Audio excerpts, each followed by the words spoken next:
اس دنیا میں ابھی ہم یہاں پہ اللہ کی گھر میں ہے، لوگ ہسپتالوں کی چکر لگاتے ہیں، یہ ٹیسٹ کر لو، فلانی ڈاکٹر کے پاس جاؤ، ایمرجنسی میں۔ لوگ جیلوں میں ہیں میرے بھائیو، جیل خانوں میں ہیں، لوگ جنگ کی حالت میں ہے، لوگ خوف کی حالت میں ہیں میرے بھائیو۔ تو ہم نے جب بھی سوچنا ہے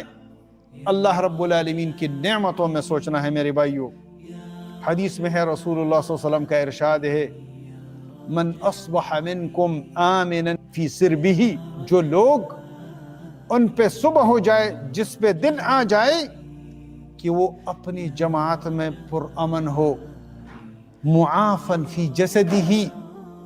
اور وہ صحت مند ہو، عندہ قوت یومہ، ان کے ساتھ صرف اس دن کا کھانے پینے کی اشیاء ہو جس دن میں یہ رہتا ہے، ایک دن کی روٹی ہو ان کے پاس، فَكَأَنَّمَا حِيزَتْ لَهُ الدُّنْيَا بِحَذَافِيرِهَا، اس کا اس طرح مثال ہے جس کو اللہ رب العالمین نے پورا دنیا جو ہے ان کو دیا گیا ہے۔ میرے بھائیو، ایک سروے ہوا ہے، اس میں یہ ہے کہ اگر آپ کا گھر ہے، چاہے آپ کا اپنا ہو یا کرائے پہ ہو، اگر آپ کا اس طرح ایک جگہ ہو جس میں آپ سو سکتے ہیں اور آپ کے پاس کھانے پینے کا کچھ ہو اور آپ کے تن پہ لباس ہو،